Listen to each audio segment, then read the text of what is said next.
1 Coríntios, capítulo 9, nós vamos ler do verso 25 até o último verso. Nós vamos ler um pedaço pequeno, até o 27. 1 Coríntios, capítulo 9, 25 a 27. Todos acharam? Eu posso ter misericórdia de alguns aí mesmo. Vamos todos juntos a uma só voz. Todo o atleta em tudo se domina. Aqueles para alcançar uma coroa corruptível, nós, porém, a incorruptível. Assim corro também eu, não sem meta, assim luto, não como desferindo golpes no ar, mas esmurro o meu corpo e o reduzo à escravidão, para que a outros não venha eu mesmo a ser desqualificado.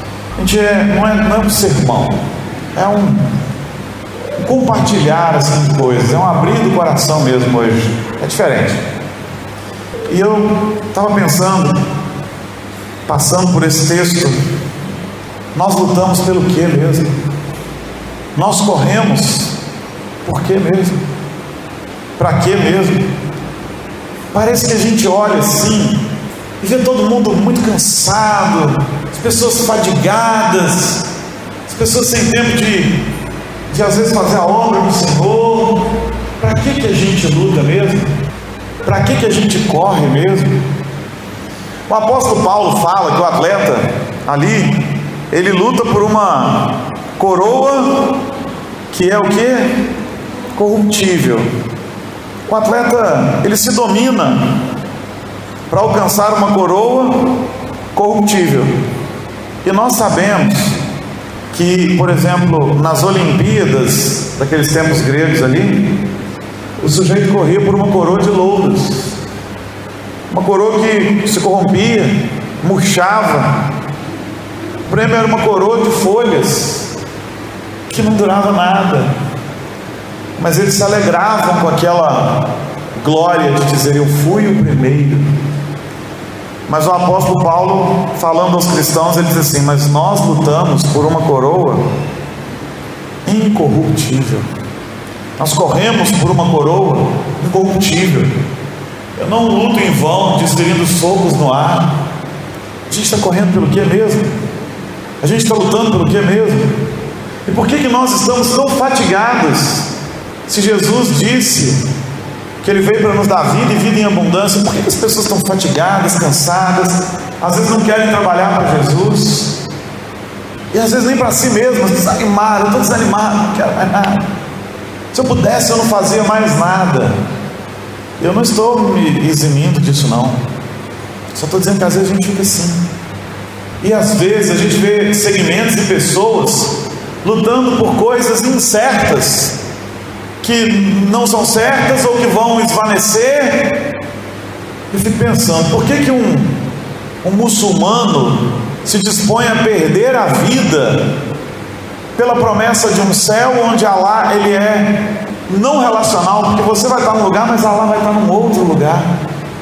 E por que ele se dispõe até a perder a vida, a explodir em nome de uma religião incerta, que ele não sabe nunca se terá feito o suficiente para merecer o céu, entre aspas, né? Ali. E ele já sabe que nunca terá um relacionamento íntimo, pessoal, próximo com Allah, mas ainda assim ele se dispõe a morrer por aquilo. Por que um testemunho de Jeová se dispõe a vender revistinha, sair com pastinha debaixo do braço, colocar terno, um calor tremendo, sem saber se vai ter feito o suficiente para ir morar no novo céu e nova terra? Porque ele nunca sabe. Porque não existe trindade, porque não existe um Salvador, porque Jesus não é seu Senhor, não é seu Salvador, não é Deus, o Espírito Santo não é pessoal, ele não tem um relacionamento pessoal com Jeová, e ele nunca sabe se ele será um testemunho de Jeová bom o suficiente para herdar o novo céu e nova terra. Mesmo assim ele está lá. Por que o espírita está tão preocupado em evoluir, em tratar essas questões do seu karma, se ele nunca sabe se vai chegar lá? Porque ele não sabe. Porque toda vez que ele morre e reencarna, segundo a doutrina deles, tá, gente? Falando que está certo, não. Ele esquece tudo, ele tem que começar do zero. Então, do que valeu a experiência de uma suposta vida anterior, se agora ele não lembra de mais nada? Se eu tive uma vida anterior, eu reencarnei e não lembro de nada, mas eu sei que não tive, só estou explicando.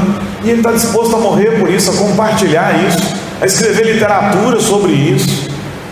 O católico também pensa que a sua salvação é meritória, por obras. Embora ele tenha uma compreensão de Jesus, ele também tem toda uma tradição que foi acrescida às Escrituras, e aí aquele negócio fica meio confuso. Ele sabe de um Jesus que morreu na cruz por ele, mas ele ainda está tentando comprar a sua própria salvação, mas ele está lá. Os messiânicos tentando construir os alicerces do paraíso aqui nessa terra, tentando construir o paraíso nessa terra, a gente sabe que não funciona, mas eles estão lá tentando. Aí me explica, se essas pessoas estão gastando sua vida por aquilo que a gente sabe que não é verdade, nós não devíamos estar gastando muito mais a nossa vida por aquilo que sabemos que é a verdade, que é Jesus. Queridos, diferente dos muçulmanos, o Deus das Escrituras, Ele não espera que você se mate por Ele. Ele foi à cruz por você e comprou sua salvação. Diferente do Deus dos islâmicos, do Alá, Alá na verdade é a palavra árabe para Deus, mas diferente do Deus em que eles creem, do Alá, o nosso Deus é pessoal. Ele enviou seu Santo Espírito, Ele fala com a gente, Ele está aqui, nós vamos morar com Ele, vamos morar nas ruas de ouro, vamos andar nas ruas de ouro, vamos morar nessas moradas que Jesus foi preparar para nós. E por que nós não estamos pulando de alegria por isso? Por que desanimar? Diferente do testemunho de Jeová, que não sabe o quanto tem que fazer para herdar os novos céus e a nova terra, nós sabemos que iremos morar nos novos céus e a nova terra, porque Cristo foi nos preparar lugar. E se você foi escolhido dele, é lá que você vai. E por que eles trabalham bem, tendo um peso posto nas costas, uma cangalha colocada sobre os ombros? E nós às vezes ficamos apáticos, quando a graça devia fazer a gente festejar, soltar rojões e foguetes todos os dias, e não só na hora do culto, mas fora.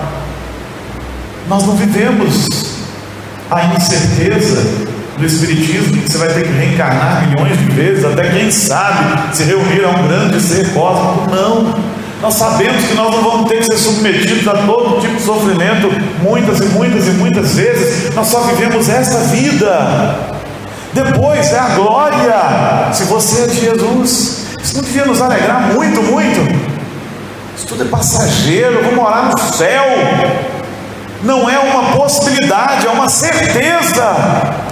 E por que nós estamos desanimados, cansados? O calor nos desanima, qualquer coisa nos desanima. Os messiânicos estão tentando construir um céu aqui na terra. Não é possível, porque o coração do homem é desesperadamente corrupto, mas eles estão tentando. E nós sabemos que o céu já está preparado para aqueles que são de Cristo Jesus. Não devíamos estar compartilhando isso com muito mais afinco do que esse pessoal, compartilhando aquilo que eles não têm muita certeza, mas estão lá vivendo aquilo. O que acontece? Acontece que o muçulmano vive com os olhos fixos no que Allah mandou, e ele está esperando poder morar com Allah, e o homem está esperando as suas 70 e tantas virgens, e a mulher fica no prejuízo nesse negócio, né? E aquilo o motiva. O testemunho de Jeová está esperando um pedacinho dos novos céus e nova terra. Antes deles serem 144 mil, eles puderam só por 144 mil. Agora que eles já passaram, não, 144 mil vão morar num lugar melhor, mas tem um pedacinho aí, um lote mais na periferia, sei lá, mais embaixo, não sei. Mas agora tem para mais, porque eles já são mais de 144 mil pessoas. E eles estão com os olhos fixos lá no novo céu e nova terra. E o Messiânico está aí tentando construir um céu aqui na terra.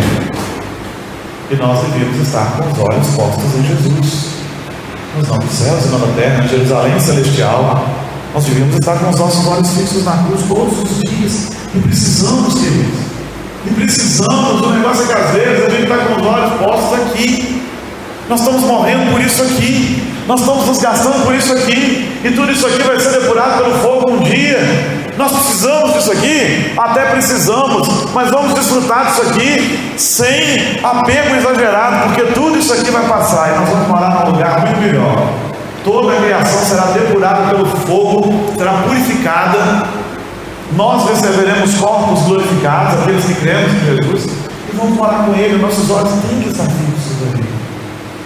Agora, se muita gente aí trabalha difundindo as crenças de uma religião, tendo um jugo posto sobre seus ombros, nós que temos a graça, não devíamos estar trabalhando muito mais, devíamos e precisamos. A gente precisa ajustar o foco da lente da gente. Precisamos ajustar o foco das nossas lentes.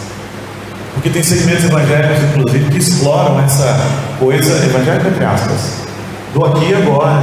Você vai ser próspero aqui, você vai prosperar aqui, você vai ser dono de empresa aqui, você vai andar de helicóptero aqui, mas tudo isso vai ser depurado pelo fogo, e aí?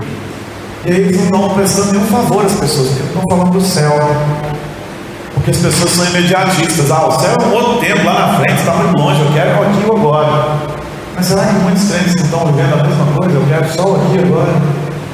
Eu quero vir à igreja para ser massageado no meu ego, eu quero sentir aquele negócio, que arrepia a minha espinha, que eu acho tão legal. Mas quando sai daqui, eu quero prosperar lá fora só e pronto, eu não estou pensando na eternidade. Será que nossos olhos não precisariam estar fixos na eternidade? A questão é, se o Islã não está disposto a tudo por Allah, nós devemos estar dispostos ao nosso máximo, não a tudo, mas ao nosso máximo, porque nós vivemos debaixo da graça. A graça não pode me deixar confortável assim, no sentido de que eu não preciso fazer nada.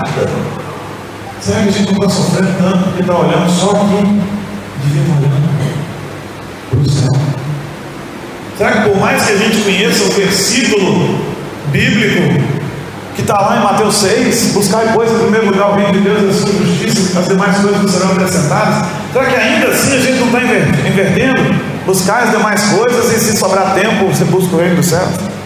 Está muito assim.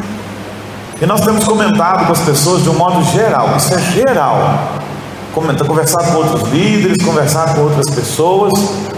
Quanto mais próspero um povo se torna, lamentavelmente, mais ele vai se afastando de Deus. Existem exceções de pessoas, mas o movimento geral é esse. Eu não tinha nada, eu estava prostrado aos pés do Senhor pedindo. Agora eu tenho muito, eu não tenho tempo, Senhor, eu estou muito ocupado com a minha faculdade, com a minha carreira, com o meu dinheiro, com os meus contos, com o meu conforto, e a gente se torna escravo disso tudo, e vai passar. Será que nós não estamos correndo e lutando de modo errado? Será que nós não estamos correndo a corrida errada? Será que nós não estamos lutando a luta errada? E por isso nós estamos tão cansados. A gente luta, e talvez precisasse parar um pouco de lutar e deixar o Santo Espírito de Deus agir ali.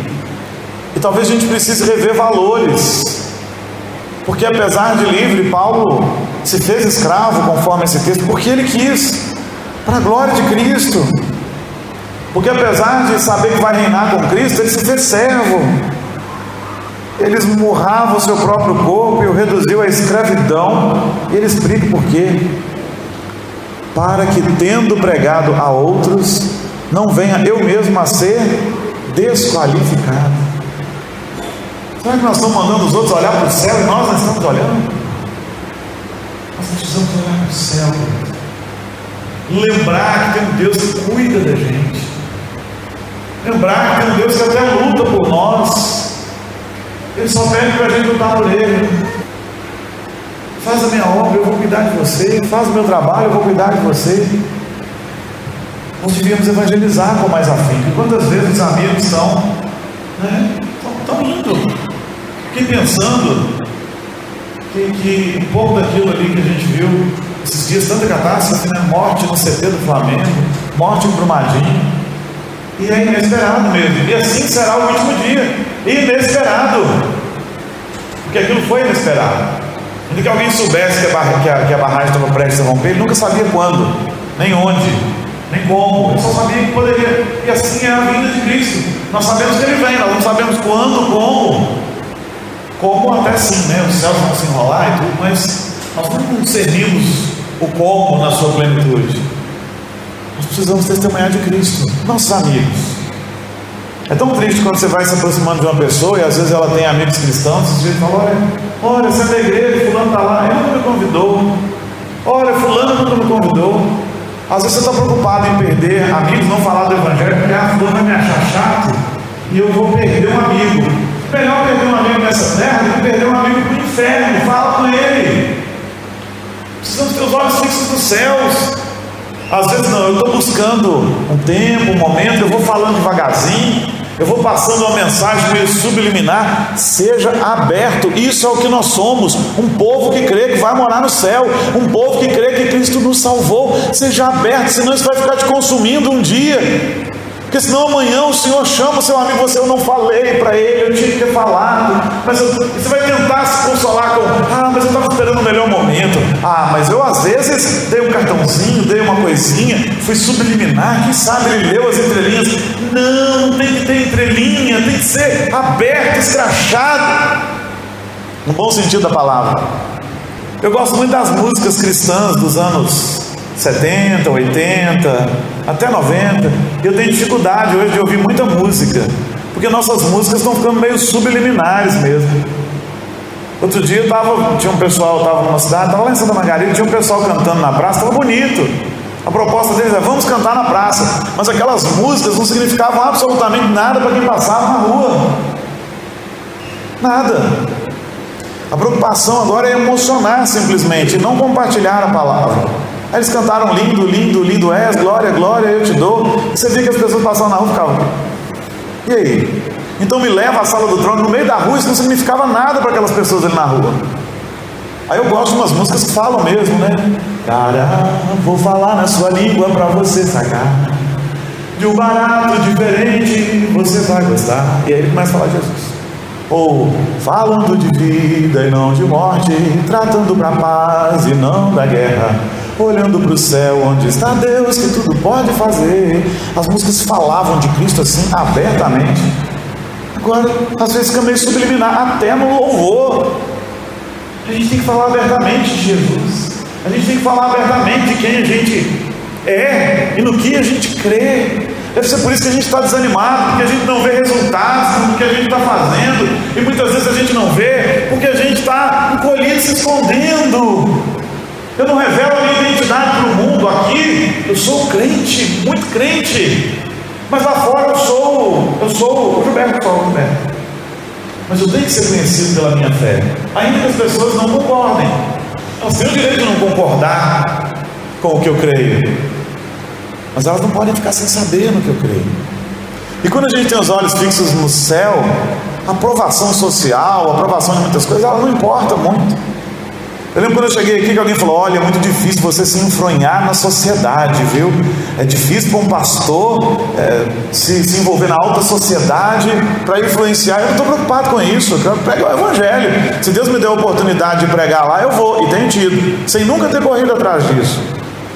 Não porque eu seja o melhor exemplo, o seu melhor exemplo sempre vai ser Jesus, mas eu nunca corri atrás disso. Nós não precisamos. Diz quem você é, compartilhe o que você crê. Se vão rir ou se não vão rir, não importa.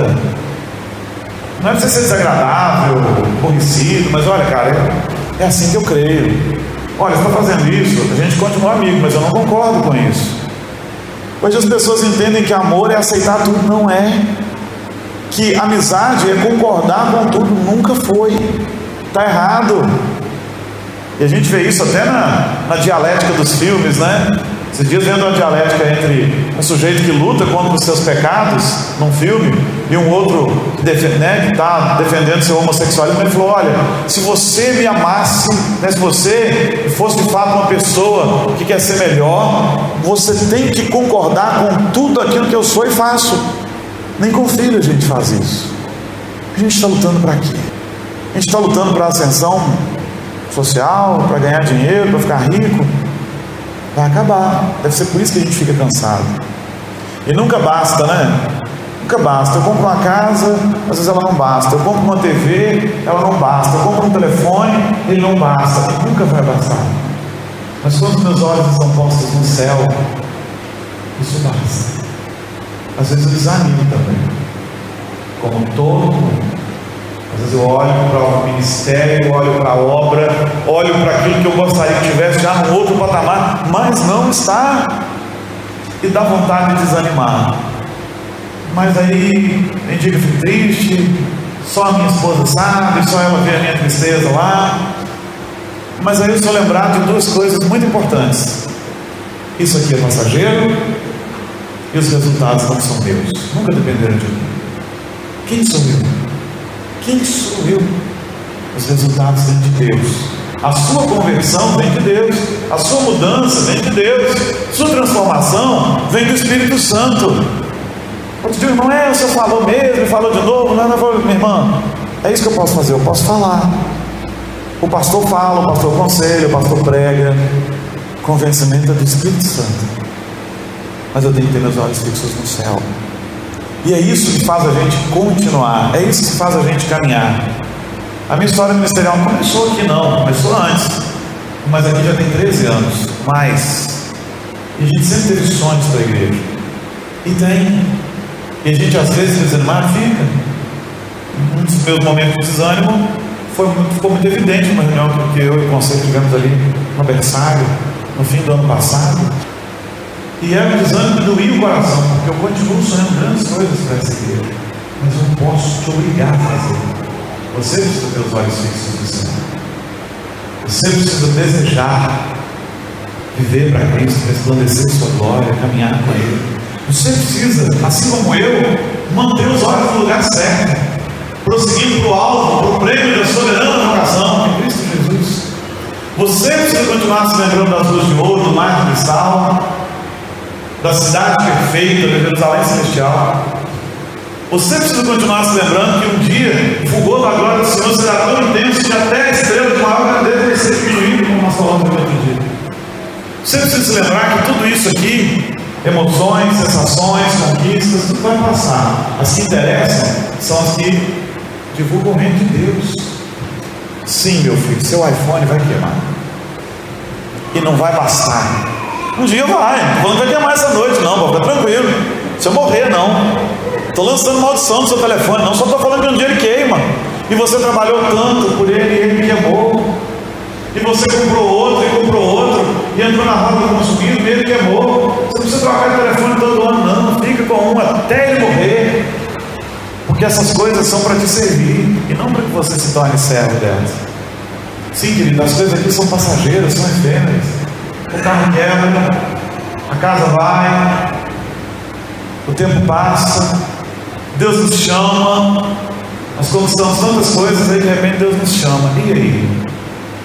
Não estou pregando contra você ter coisas. Deus te deu o privilégio de ter boa casa, bom carro, boa vida. Amém. Mas não põe seu coração nisso. Porque Jesus falou: onde estiver o seu tesouro, ali estará o seu coração. Ajunta o tesouro no céu, porque o daqui da terra é fácil. O fogo queima, a lama destrói, o ladrão rouba, a ferrugem corrói. Nós precisamos fazer mais para Jesus. Mas eu não posso te obrigar a fazer. Nós precisamos fazer mais para Jesus do que o muçulmano faz por seu Alá, impessoal e intransigente. Nós precisamos fazer mais por Jesus por causa da graça do que faz o testemunho de Jeová, que nunca sabe se será um bom testemunho de Jeová ou onde merecer um bom lugar nos novos céus e nova terra. Nós precisamos fazer mais do que o Espírito, que não sabe na verdade se vai evoluir até o ponto de se libertar de todos os pesos kármicos, então se reunir lá, alguma coisa lá. E o pior é que Kardec nem contou toda a verdade, né?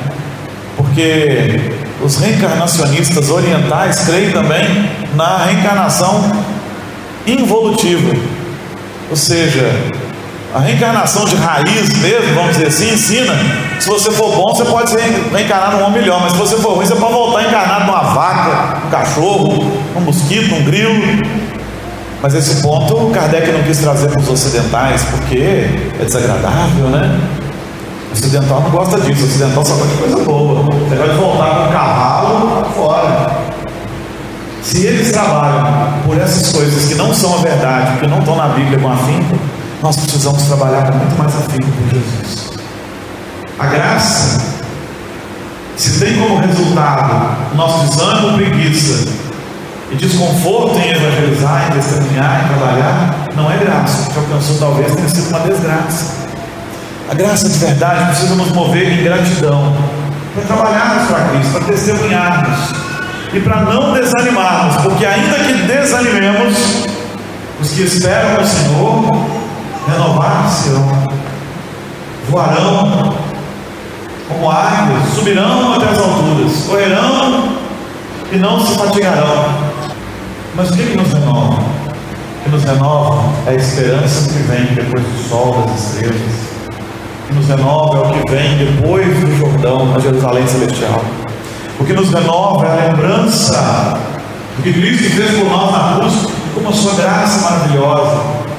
Se estivermos muito cansados, nós precisamos ser lembrados todos os dias do que Cristo fez por nós. Porque alguém que está com o coração muito agradecido pelo que Cristo fez por ele vai querer estar na igreja sempre que possível.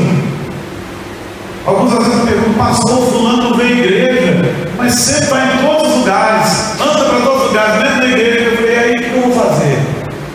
Ele que tem que entender a graça. Eu só posso lembrar da graça. Pastor, fulano ele está no leão para trabalhar para esse mundo, mas quando a gente fala para Jesus, ele não quer. E daí? E daí que ele precisa entender a graça. Seu coração está posto no que ele estava buscando lá. Mas o nosso salário aqui, a nossa recompensa é muito maior. Não é uma coroa de louros, de folhinhas que vão murchar. É uma coroa incorruptível. Queria que nós olhássemos para o céu, para o autor e consumador da nossa fé, e desejássemos pedir a Ele renovo, restauração. Que você desejasse pedir a Ele entusiasmo, que você olhasse para o céu. Eu queria, na verdade, que você fechasse seus olhos agora. Nós vamos fazer um exercício de imaginação. Que todos fechassem. E que você começasse a pensar na graça de Jesus. Que você começasse a pensar, tentando imaginar como é que é essa história de um Deus que se esvazia da sua glória e se faz homem, abre mão de todas as suas prerrogativas santas e se faz homem. Eu queria que você pensasse nesse Deus maravilhoso trabalhando numa carpintaria, sendo humilhado pelos homens, cuspido pelos homens e tendo seus punhos e suas pernas transpassadas por cravos, pregos do tamanho de pregos de porteira, que o pregaram numa cruz, uma madeira sem estar lavrada, sem nada. Eu queria que você pensasse que Ele fez tudo isso por amor a você, derramou seu sangue, Ele ressuscitou, e agora Ele preparou para nós ruas de ouro, um lugar no céu. Pensar nisso não te faz muito mais revigorado? Pensar que ainda que nós sejamos sem importância, Ele nos fez importantes. Quando as pessoas me perguntam como eu estou, eu costumo brincar, mas é sério, que estou bom, bonito, e o pessoal: bom, bonito e barato? Não, bom, bonito e caro. Estou bom porque Cristo me transformou, bonito porque eu tenho a imagem e semelhança dele em mim, e caro porque Ele me comprou com seu sangue, e o que eu valia nada, mas um dia eu vou estar diante dele. Eu queria que você pensasse nisso. Eu queria que você viesse aqui à frente, se você desejar, pedir um diácono para tirar essa caixa grande aqui. Eu queria que você viesse aqui à frente. Se você deseja esse revigor, deseja ter seus olhos mantidos no céu e na eternidade, quando cantamos, deixa o Espírito Santo de Deus falar no seu coração: Senhor, eu quero de fato ajustar o foco da minha lente, eu quero olhar para o lugar certo, eu quero olhar para Jesus, eu quero olhar para a cruz, eu quero, mesmo que Cristo seja o centro, eu quero trabalhar para Ele, eu quero trabalhar com alegria, sem vergonha do Evangelho, sem vergonha da identidade que Cristo me deu, porque eu sou nação santa, sacerdócio real, povo de propriedade exclusiva de Deus, tudo isso para proclamar as verdades dele.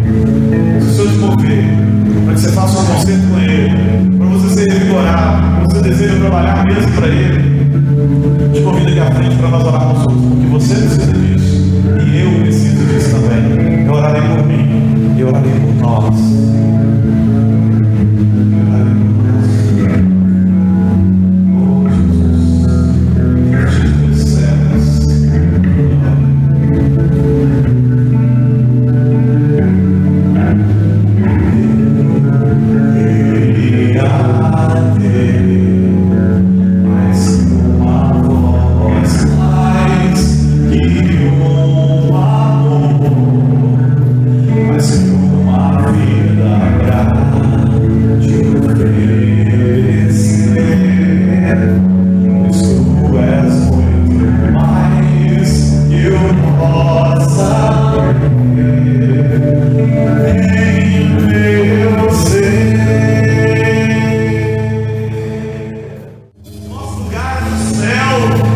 Nosso lugar é